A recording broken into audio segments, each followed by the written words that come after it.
Hi, everybody. Welcome to, I think this is podcast number three, with Erin and Steve and me, Pete. Yeah, we were just having a quick chat before we hit the record button on things that we can talk to you guys about. And one of the things that came up for us, and it actually came up from one of the comments on our YouTube video from the last podcast, was this topic of kind of needs versus wants. Um, so what we mean by that is basically, what are the things, throughout your life that you feel like you really need to have? And a lot of them are material things. A lot of them are non-material things. You need a relationship, you need friendship, you need, basic wants and needs. Versus what are the things that we genuinely as human beings need to thrive in life? And where do you draw that line between wants and needs? So I think that's an interesting thing to get us started with because I've got a few examples of what I can contribute to this. But what do you think, guys? What any thoughts to get us kicked off on this one? The thing that comes to mind for me is particularly on where does a need become a want. Um, I look around at a lot of the things that I've got surrounding me, and a lot of it's bought to make life a little bit easier. But would I be able to survive without it? And for a lot of things, yes, I certainly could. So it's trying to distinguish between what's essential for survival. So air to breathe, food, water. I think as human beings, we all need relationships. We need to connect with other people. But then in terms of possessions, do we really create like a thin layer of stress for ourselves by chasing more and more? Because you tend to find that once you've actually obtained something, if it's a want rather than a need, the novelty soon wears off. When you buy that new thing, maybe your expectation was that that would make you happy, uh, actually possessing that thing. Mm. But very soon, the novelty is worn off and you're on chasing the next thing. So, was it really essential in the first place? Yeah, yeah, I mean, you could also look at something like that. We could move into it is like you might pick something up. It might not be necessarily something you need right now, but it's something you want. But down the road, you might value that a little bit more, or you might need that. So that want then becomes a need in a way of direction of material products, right? So like if you need something, you're picking it up at an earlier date, but then it kind of drifts into your zone to have that availability for you to have that now. But sometimes, that's necessary, but sometimes it's not. Sometimes it's overstocking or just overproducing something, even stress in that case. I like to bring it back to, even simplicities with my daughter, like when we're out shopping. Like, do you need this? And it's yeah, a good lesson for myself as well because do you need this? And it's just kind of really just checking yourself. Do I really need this or want this? And obviously materials things, food, housing, those are necessities, right? But you can bring it back to that simplicity, like you're out shopping. Do I want this that badly? And yeah. can it be spent somewhere else? Especially the material side. It's really you bring that up, Erin, like kids, like, my daughter, she's 11 going on 12, going on 21. And she same as you, like she wants things, but the things that are just, after a couple of days, it's just going to be sitting on the shelf, like not used at all. But then she wants something else. And I think that the addiction to wanting, for me anyway, as opposed to needing, is it's not about attaining the thing that you want. It's about chasing the thing that you want. You feel better when you get something because you don't need to chase anymore. You don't need to want anymore. So it's that kind of satisfaction of having it. but that's that because it's not grounded in something that's really deep inside you, like a need that, very sometimes very quickly, the that desire to chase something comes up again. And and then you get addicted and start chasing the next thing. For me, it's hard to describe the difference in the feeling, but like for things that I feel like I genuinely need, it just feels deeper than that. It feels like it doesn't feel temporary. It feels like it's always there. It's not like an addiction. It's kind of this just compelling urge to, I don't know. I don't know. It's more like going with a flow as opposed to trying to get something where there's an end result, like friendship. Um, that's always something like you never achieve that and then you're okay with it. Do you know what I mean? It's always like it's just an underlying desire to just be in that flow. I don't know. It's hard to find the words because it's not really something I can describe, but does that make sense? It's like there is a subtle difference, I think, between the two. Yeah, it's that one. It's not tangible yet, right? Yeah, When it's there, it's like, okay, I've achieved. It's kind of like the journey, destination, trying to get to your goal, yeah. your There, personal. there- yeah, there is no there's I guess there's a general kind of North Star, right? Like we all want to be, you know, satiated kind of with food. We all want to be satiated with friendship and family and but that's an always an ongoing thing throughout your entire life.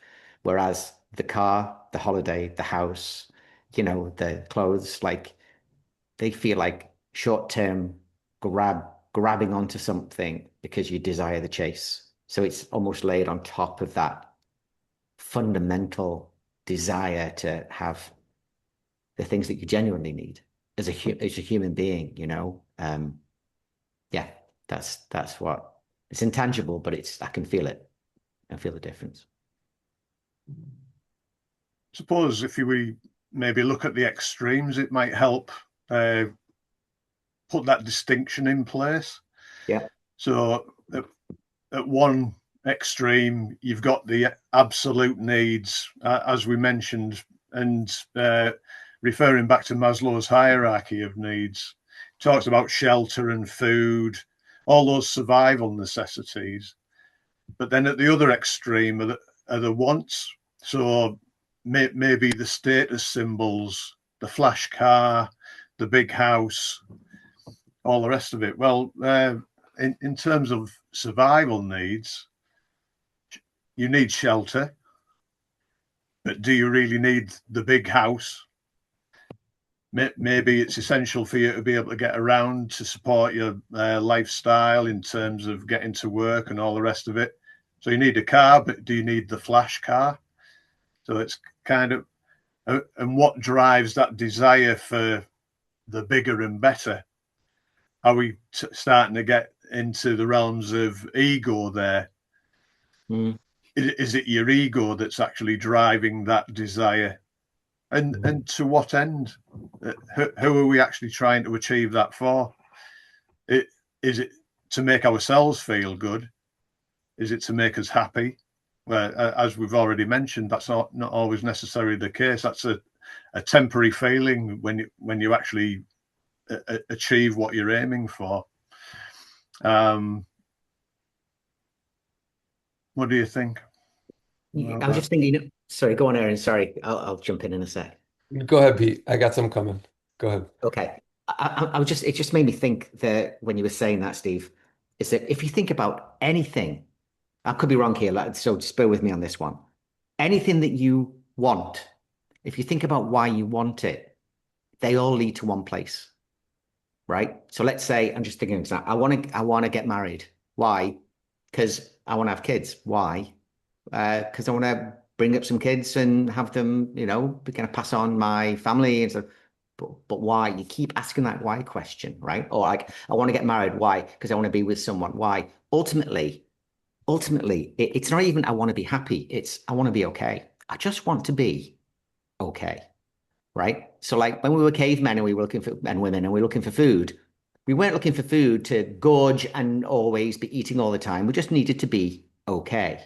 We didn't need to be in a sauna or in a ice bath. We needed to be just in the middle, okay. So I think that if you think about anything, you want the car because it gives you status, because you want to travel to go to work. Okay? But and you can work it down from any scenario. Maybe just think about, or to the folks listening to the podcast, think about anything that you think you want. Even if it's, I want to rob a bank. I don't think anybody robs a bank because I want to be evil and I want to be, and even if it is, that makes you okay.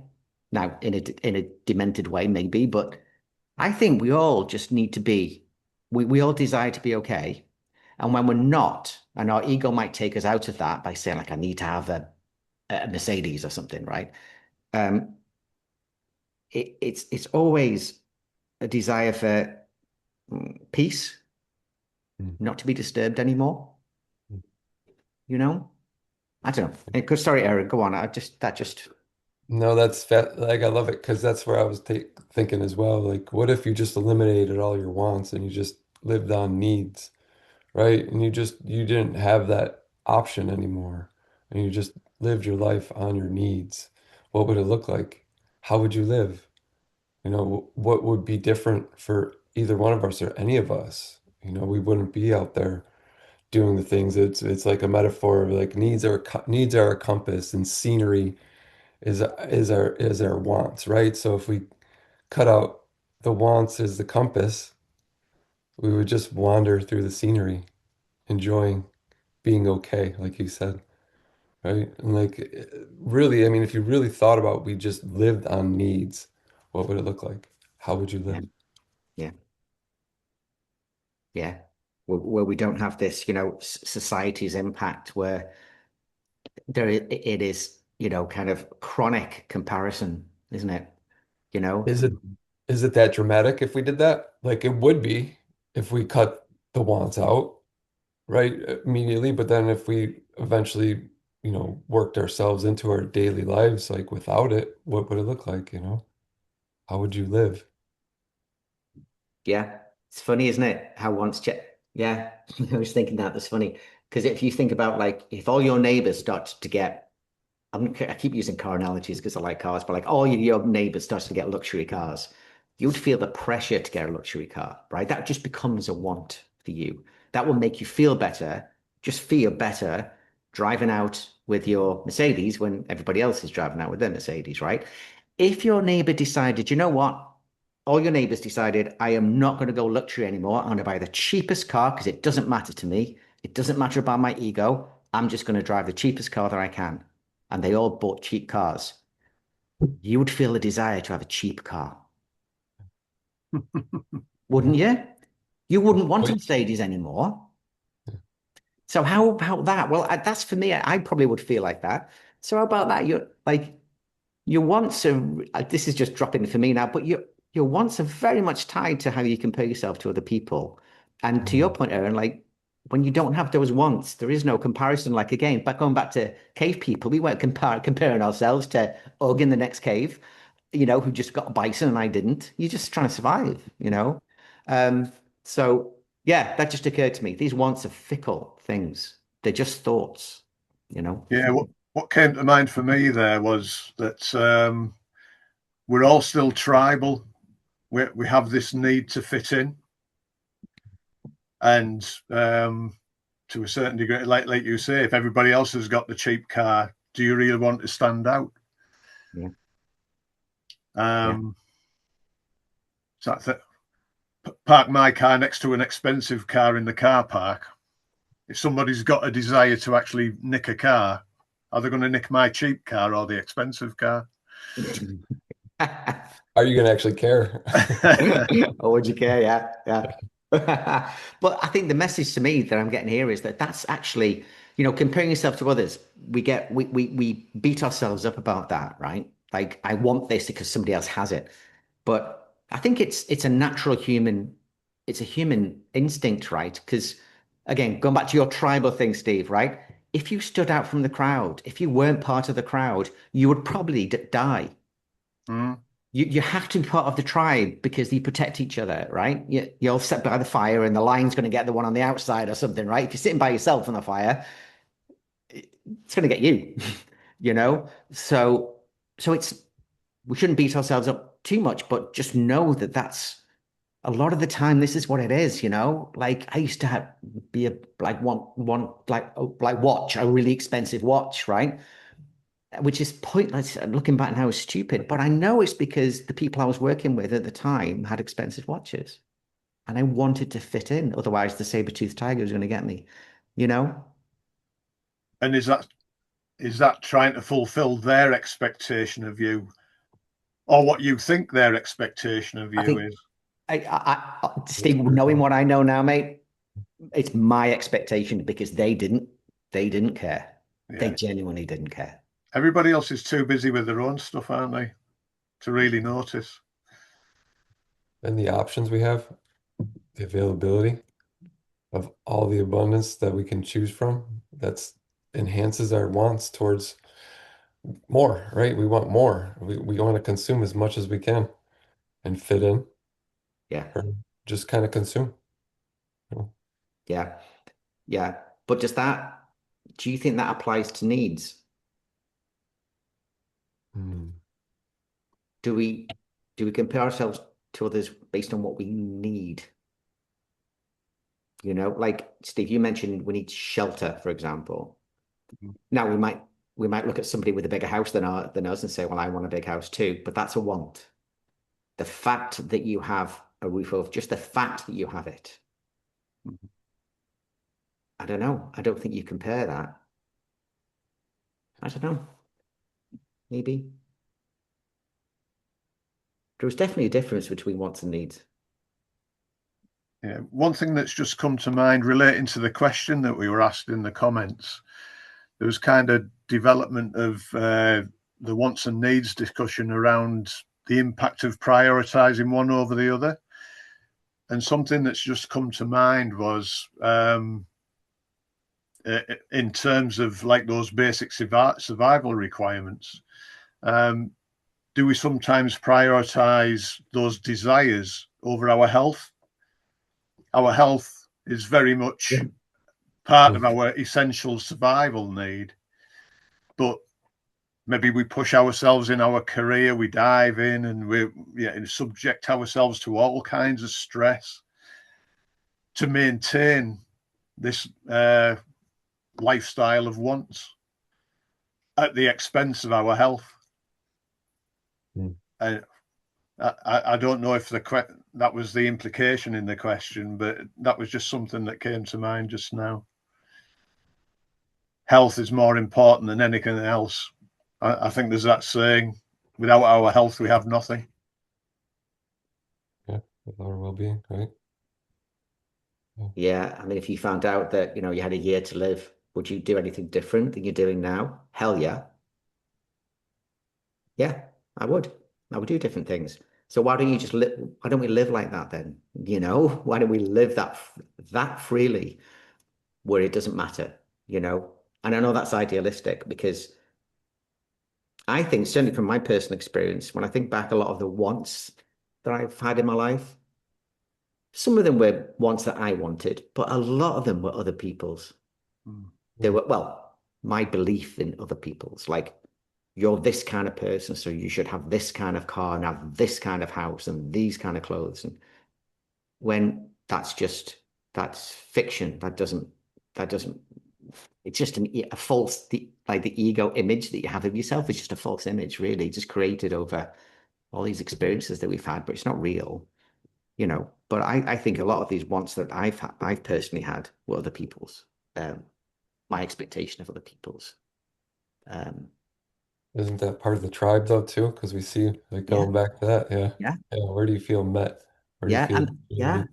I agree, Mhm. Aaron. But the key is, and that's why I don't think we should beat ourselves up over these things. But the difference is knowing it, Yeah. knowing that that's what it is, knowing it's just your mind, just playing this movie to you, saying, "Oh, you should. Why are you driving a Ford when you should be driving a BMW? Mm. Oh, that doesn't look good, Pete. That doesn't look good." Fiction, total fiction, just a movie you're watching. but you believe it. So you go out and you buy a car for probably more expensive than you can afford, and you cause stress to yourself and your family and paying them car payments and I don't know, all of that stuff. Um, I think there's lots of people who are caught up in the expectations of others and trying to live that way, which, like I say, is like there's an element of like that's just the human condition. But when you know that's what it is, then you can decide what you want to do, you know? Yeah. So how do you break that? How do you see that within yourself at the time of all this happening? You know what I mean? Like that's a Yeah. tough thing to Yeah. kind of come into when we sit there and we're live and active in the moment and we're really just trying to survive and become our own person, but we're surrounded by all these cars and watches and houses. And how do you break that like at a young age? So like, someone can hear this message from our perspective of being like, we live that, but how do we move into raising that awareness of the younger generation so they can go, hey, thanks guys. Like what can we tell them? Because that's hard. That's really hard to break when you're in the middle of it. It is because it's a program that is programmed into us from a very young. Even my daughter now is like, I want this, I want this, I want this. Why? Because Ailva has it down the road, you know, Right. and and and and that's just the start, that's tip of the iceberg that grows substantially as you get older. Um, so and can actually drive the direction of of some of your life, your entire life. That's why so many of us, me included, find ourselves at a certain point in life saying, "What the heck? How did I get here? I never wanted to be here." Well, it was never you like in control. You were always being bounced around by other people's, your perception of other people's ideas. So I think, Erin, to break it is difficult, but I think, as I said before, for me anyway, is just knowing the mechanism, knowing how this works, that when you want that car and you need that car, otherwise people will be disappointed in you. That's just not true. It's not true. It's a voice inside your mind telling you that that's the case based on all of your kind of past experiences, based on a ghost.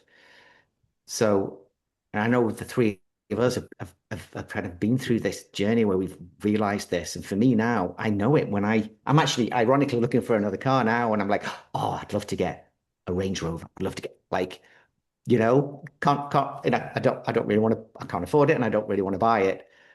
But I hear that voice. I'm like, I don't believe you. I don't believe you. Yeah. What do I? Okay, I need a car from get from A to B. I probably don't want like, a junk car that's going to break down. But what do I need? And don't reverse ego it and say, I'm going to get a really cheap car because I'm spiritual and that's what I'm going to do.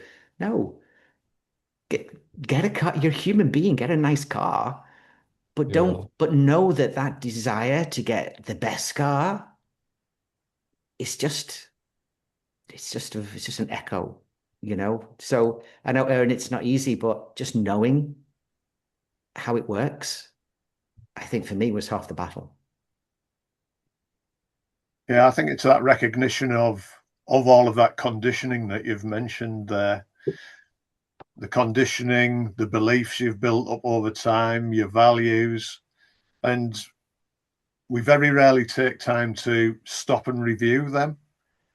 But all of those inputs, programming your autopilot, and I think sometimes we need to think about turning the autopilot off and actually engaging our brains again, rather than responding as we always have. Is take a moment and think, I have free will to make a new decision based on new thought here. Is it what I really need? Is it what I really want? And That, taking that moment just to make a conscious decision rather than a knee-jerk reaction based on everything that's gone before. Maybe that's the case. Like you said, it's about recognition and knowing that that is what's going on. Yeah, there's yeah, something fun. There's something fun about the wants though, right?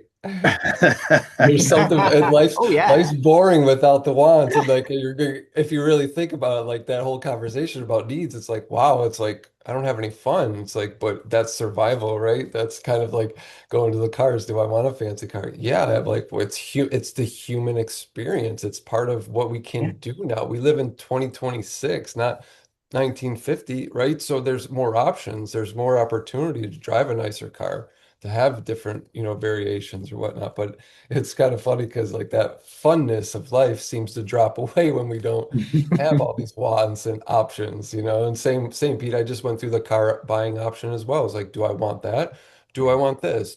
Do I want to put myself into debt as well? Or have a big payment where it's like, well, I don't really want that. I just want to be even and something that's fun that meets what I need, safety, reliability, like those types of things are what I need, but I also want to have a little fun, right? Yep. It's just like you want to have Yep. that little entertainment.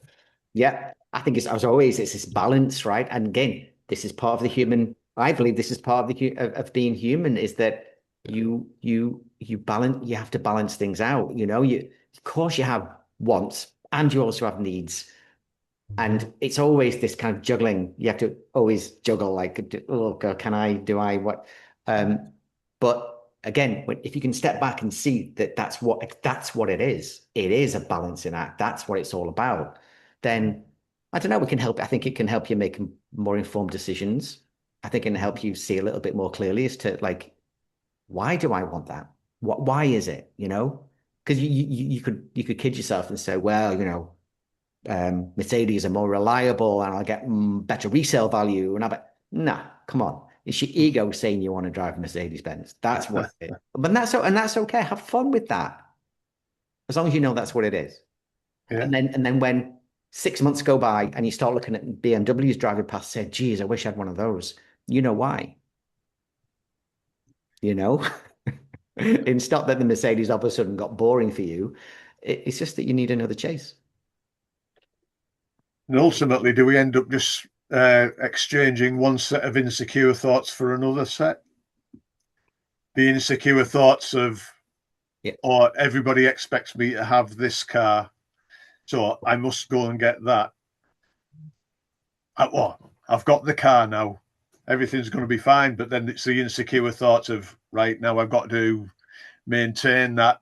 I've got to keep up the payments, all the rest, maintain the car itself. Yeah. So recognizing that it's not going to solve all your problems by meeting one single want. I always remember, guys. Do you remember David, our kind of mentor in all of the coaching stuff? And he talked about his dad liked to have a drink or two, and he would come home from work stressed, and the first thing he'd do is crack open a beer, and he'd sit in his chair, he'd take a sip from his beer, and he'd have a big sigh like, "Oh, that's better." And Mm. David quite quickly latched on. I know you guys know this, but for the purposes of the audience, that he quickly latched on that uh, it takes a bit longer than a few seconds for a mouthful of beer to get into your system and have you genuinely relax. It wasn't it wasn't the beer that was making him relaxed. It was the fact that he wanted the beer and having a drink satisfied the want. So the relief was not wanting beer anymore because he had it. It wasn't the effect of ethanol in his bloodstream because it was a few seconds in. That always struck me as like, yeah, wow, what a profound example of needs versus wants there. Like you just really felt like you needed a drink. And I'm sure this is the case for lots and lots of people out there, or you needed the food. But it's actual fact. We survived for thousands of years without alcohol, right? It's not that. It's again, same as the cut, it's the chase, right? You felt like you wanted it, and having achieved it, you don't have the stress of the chase anymore. Yeah, Always that well, always sat with me that one. I like that. Yeah, that's a good one. I love that story. Like hearing that, like it makes you really count your blessings with your needs, right? And being able to sit around the table and be thankful for it and be grateful for what you have. And I think that's forgotten about. It's not taught as much as it used to be, or if it is, just even sitting with your food, that's helps prepare you for that understanding that that is abundance, you know. Yeah. That's a necessity, that's need, but again, it's not as flashy or lavish, so you know, it's not exciting. But once you realize when you have it,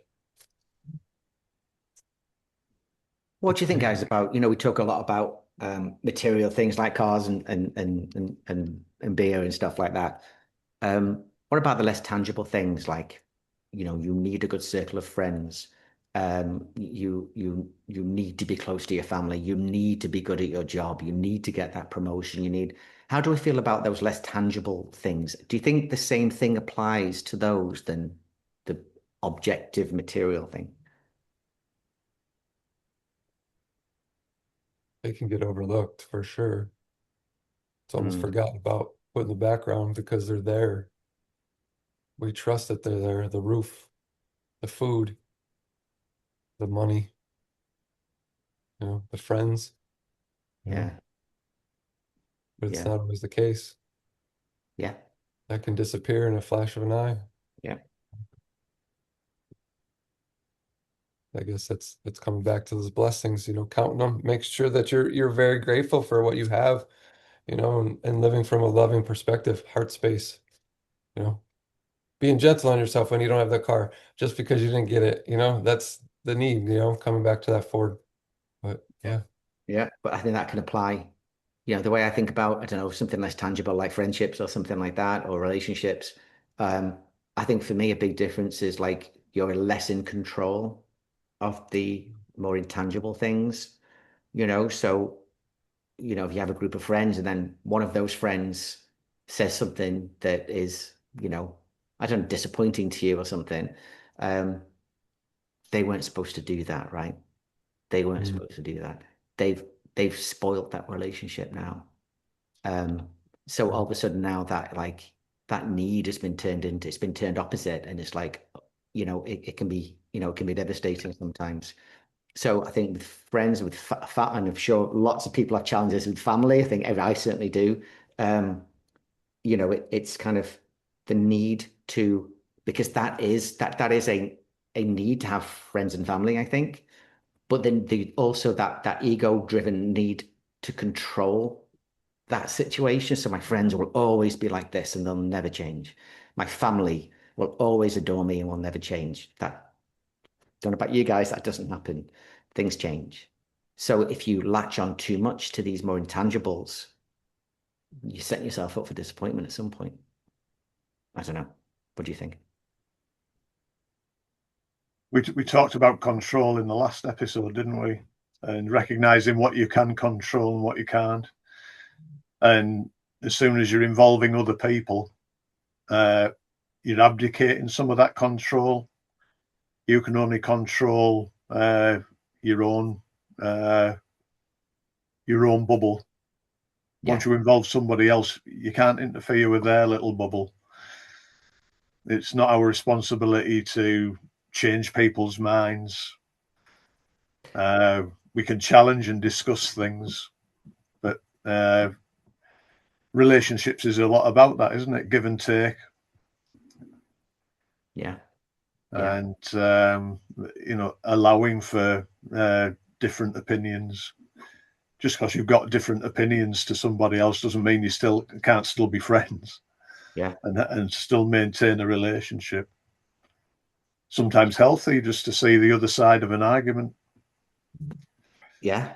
Yeah. Again, guys, it's like we live inside, Mm. we live inside this internal dialogue that we have. That's all we have is this internal dialogue, really. So, if we get disappointed with what our needs are, like friendship, family, and stuff, we tend to think it's the outside world that's doing it. It's them that's caught. They shouldn't have sent me that text.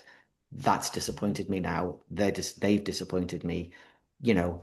And I think that resonates higher because that's a genuine need that you have. And it's like, oh, part of the tribe doesn't like me anymore. There's a chance I could get thrown out of the tribe and then I'm going to die. So, but again, just knowing the mechanism where that text is resulting in an internal message that you're sending to yourself about how disappointed you are. It's nothing to do with what that person's done. That person is in their own internal dialogue, you know? Again, just knowing that kind of helps, I think, mitigate some of that. Oh God, my friendships are in jeopardy now. I'm in trouble. Harmony and resolution, right? I mean, I think so. Yeah, that's important. That keeps everybody close in a way, just an understanding. No one's here to really hurt anybody, like you said, it's to be okay at the beginning, it's part of that tribe. Yeah, yeah. All So, needs to be yeah. part of something. The Yeah. same thing in work as well, right? Like there's many people that I know who they live and die by their role in work. They identify themselves with their role more than themselves. And if anything jeopardizes, and that becomes a need. I need to be an accountant. I need to be a CEO. I need to be whatever, right? And if I'm not that, then I don't know who I am. So that becomes a need, as opposed to a prior want to do well in your job. It becomes a need to happen. Anything that jeopardizes that. If somebody questions you or criticizes you at work, it can have a magnifying effect on you because jeopardizing a need, which is actually not a need, and this internal dialogue to say they did that and they didn't. That's certainly been my case. Absolutely.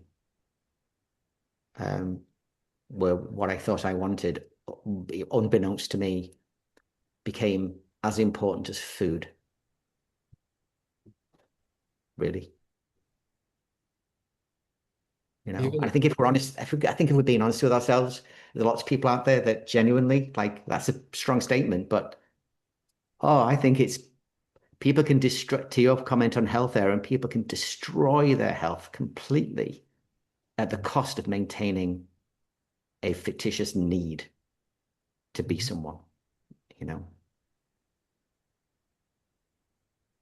the conversation is different when we talk about wants versus needs. When we talked about the wants, there was a little more energy there. When we are talking about what we need, it dipped, right? Like we got a little more serious, and I think that's the difference between the two is that the excitement level of the wants versus the needs is, that's why we chase the wants, right? That's why we want more. This Yeah, is exciting, it's fun, it's yeah, lavish, right? yeah, It's just cool, right? But the needs are necessities. So we get a little bit deeper, we get a little bit, more grounded with that. And that's okay. The conversation turns, but it's almost like they're in competition, but they're really not. We need them both, right? Just yeah. for the expenses of life and just our experience, it's both right there for us, you know. Yeah, you nailed it, Aaron. Life is about experiences, and as soon as your needs are satisfied, then you put wants on top of that, and hey, have fun with the wants. Just Yeah. know that that's what it is. It's fun. You're having fun with it. You're You're not. popping champagne. But when those wants dip into needs and they start to become needs, Yeah. that's just your mind telling you that. That's not true. If you got fired from your job tomorrow, would you die tomorrow? If your house fell in on you tomorrow, would you die tomorrow? Yeah. Yeah. Like it's different, but we kind of live our lives associating ourselves with the person with the nice car, or the person that drinks, or the person that's a CEO or whatever.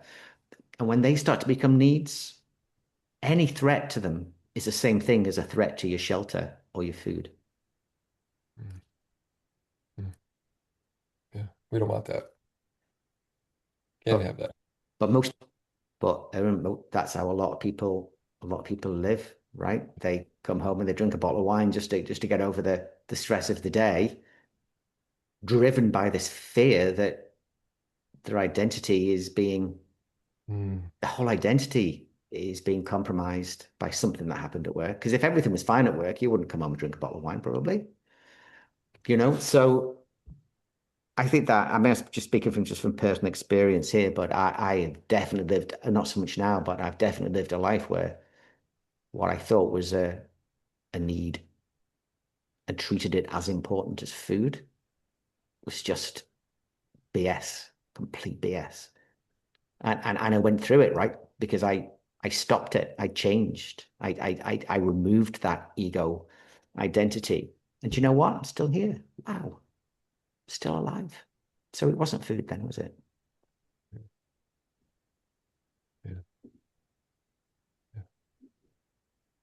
Jeez. Yeah, Yep. all kinds of pennies are dropping for me at the moment. Yep. That's a good conversation. It's a great topic. It's interesting when you dissect it for an hour, right? It's a different view for when than just having it with yourself and looking at what you really want versus what you need. I've never really kind of delved into it, for an hour or have a conversation around it. The way the energy flows and what it really can bring up within you. It's And and that's the point, Aaron, right? Of us doing this and having these conversations because I agree. I'm the same as you. Like, when do I have an opportunity to have these conversations? And just going through and having this conversation now is making me feel like, Mhm. yeah, wow. And I thought I was doing okay. And now it's like another level. Like, wow, yeah. You're thriving. There is still many examples in my life where the wants are becoming needs, and and sometimes that's fine, and sometimes that's unacceptable to me, and I can pull back from it because I have a choice. I always have a choice.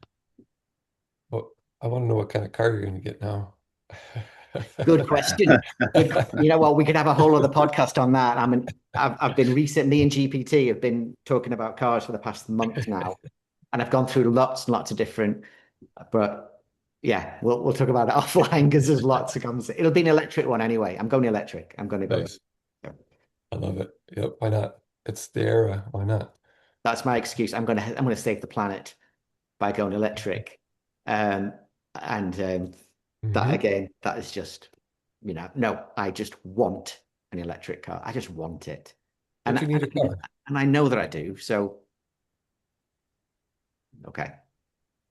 And you need a car. I get it. I Yeah. I would 100%. There's other added things that go into doing the electric here in the States, just because you got to add the electric to the house and do all that. But yeah, Yeah. why not? Absolutely. I'm all in. I'm all in for electric. Yeah. And I don't think it's going to be a premium.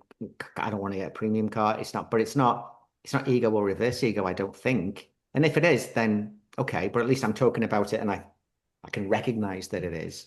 So yeah, I might go out. Well, I can't, but if I could go out and buy an electric Range Rover or something, electric, whatever, BMW, whatever. Um, if I'm doing that to keep up with the Joneses, then fair enough. If I know that's why I'm doing it, and if I know that it is a quite a shallow thing, but hey, that I'm a human being, then I think that's okay. You don't beat yourself up. But I think over time, when you start to realize these things more and more when they happen, then for me anyway, it kind of like, you know, it starts to occur to me that, whoa, wait, no, that's just your ego. Don't pull back from that. Pull back from it. You're not that, you know? But I don't go all the way back to like, oh, I should be in a horse and cart instead. You know what I mean? It's like just just walk the balance.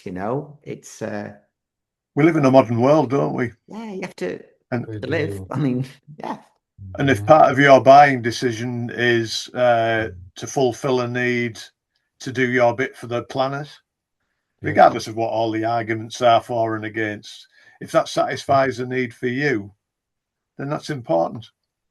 It's yeah, Yeah. important for you, and to recognise that, and to that Aaron hinted at gratitude earlier on. Yeah. Fantastic. I love that, Steve. I love that. Like, right? Yeah, it's still a want, but it's a need. You need a car, but you want the electric. But that's the wave we're moving in, right? That's where automobiles are going and have been. 10 years ago, you might have a different feeling about that. Like this is a real want. Like, it's electric, it's bougie, it's moving in the direction, right? This we are officially there. Like we just have to have everybody else buy into the electric cars, and moving into fully electric. So there, like I wouldn't feel any guilt towards purchasing an electric vehicle at this point, especially if it's available and it's affordable and it's still a need, right? You need a vehicle. You got your yeah, kids. They're young, they're travelable, and you're not putting money in gas. Like there's a lot of good values like to having an electric car, Like I love it. Like and it's just the wave of what we're moving into. So it's yeah. just that tribe moving into, that new phase of living. I think it's perfect. You know what, Don't guys? get guilt. I just realized what we're doing right now is a great example of, I'm gonna say what guys talk about, but obviously girls can talk about it too, is that we're talking about something, we're talking about three guys talking about cars, Hmm. but the word ego is coming into it. The word want and need is coming into it. Do you know what I mean? So for those guys out there, and sorry, and girls too, but like for this example, it's three guys talking that, you're not going to sit down in a bar with your friends and start talking about spirituality straight away or anything like that, right?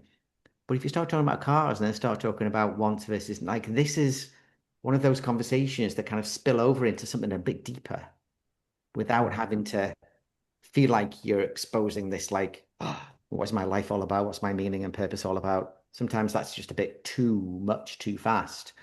But topics like this are things that you can start to go a little bit deeper than you would talk about. Like we didn't start talking about, kind of battery capacity, motor speeds, or fuel injectors.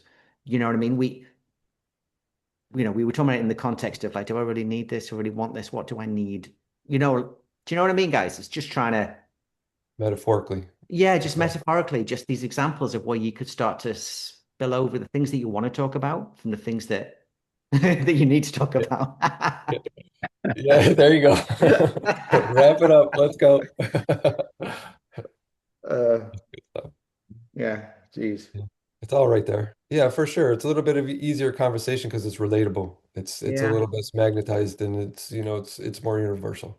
So it's easier for everybody to kind of engage in, right? Just yeah, have that softening of the mind, softening of the heart, that understanding that it is real, it's deeper than just ego, it's gratitude, it's blessings, it's the needs, it's bringing it back down to what we really need in life. yeah, That's friendship, community, food, roof, you know, but they yeah. can be lavish, right?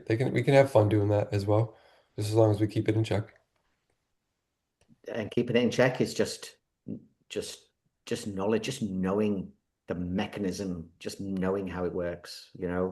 And we know this, guys, but like this is how it works. These things are. It is again. I'll just say it's a movie playing in your mind, and there's in that movie theater there's an exit door. Good movie. It's Yeah. always open, you know. Um, but and when you know that, I don't know. And the more and more I think you kind of think that way. I don't, for me, the easier it's become for me to say, spot it in the instant, right? It's like, oh, whoa, Range Rover. Nope, no, I don't need that. Don't, I genuinely don't. Like, I know I don't. I know that voice is like, your next door neighbor just bought a Range Rover. You can't be driving around in a Ford now, my friend. Yes, you can. Yes, you absolutely can. There's no reason why you can't. It's a voice. Now, you may choose to go buy the Range Rover, and that's fine, but at least you heard the voice. You stepped back from it and knew what it was. That's helped me a lot over time. That just becomes something that I can hear it. As long as you're making those decisions based on your own thoughts and not the thoughts of your neighbour. Yeah. The thoughts of your neighbour are none of your business, just like your thoughts are none of their business. Yeah, yeah, and they don't care anyway, Steve. No. They don't care. You are the star of your own show. Hmm. They don't care. How will they feel if I drive down the road in an old banged up Ford? What will Mhm. they think of me? Nothing. They won't care. Nothing. Yeah. Just the voice. That's all it is. So, wow. Okay, guys, this has been a really good topic. I don't know, is there anything else Yeah. you want to add to it? We're coming up for an hour, well, 50 minutes or so. Um, I think this has been, for me anyway, guys, like I didn't realize how deep we would go in this conversation. It's actually helped me. It's Same. practically helped me. Good. Yeah, good. Same. Same. Yeah, I didn't know where it was going to go either. In fact, I was a little confused at the beginning of how it was going to actually turn over, but it's yeah, really solid. Yeah, really, really solid.